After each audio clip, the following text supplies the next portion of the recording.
Hello viewers, আসসালামু আলাইকুম। আজকে রান্না করব একদম ঘরোয়া স্বাদের আলু আর ডিমের ঝোল। তো চলো শুরু করি। প্রথমে আমি একটি কড়াইতে তেল গরম করে আদা রসুন জিরা পেস্ট, 2 চামচ মরিচ গুঁড়ো, 1 চামচ হলুদ গুঁড়ো, স্বাদ মতো লবণ দিয়ে খুব সুন্দর করে মশলাটা কষিয়ে নিব। ডিম রান্না করার সময় অবশ্যই একটা জিনিস ফলো করে রাখবেন, মশলাটা খুব ভালোভাবে কষাতে হবে। কারণ আলুগুলো সিদ্ধ করা, আলুটা বেশি কষানো যাবে না। তার জন্য মশলাটা খুব ভালোভাবে কষিয়ে নেবেন। আমি এখন অল্প পরিমাণে পানি দিয়ে মশলাটা খুব সুন্দর করে কষিয়ে নিব। মশলা যখন তেল ছেড়ে দিবে তখন আমি দিয়ে দিব ভেঙে রাখা আলু। আলুটা আমি আগেই সেদ্ধ করে ভেঙে রেখেছিলাম। এখন আমি আলু আর মশলাটা খুব ভালোভাবে নেড়েচেড়ে কষিয়ে নিব। এখন আলু আর মশলাটা একসাথে ভালোভাবে কষাচ্ছি।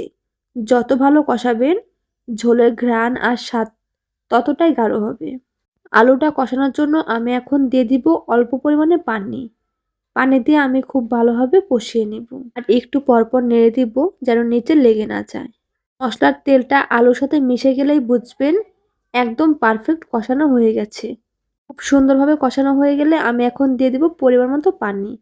পানি দিয়ে একটু নেড়েচেড়ে রান্না করে নেব।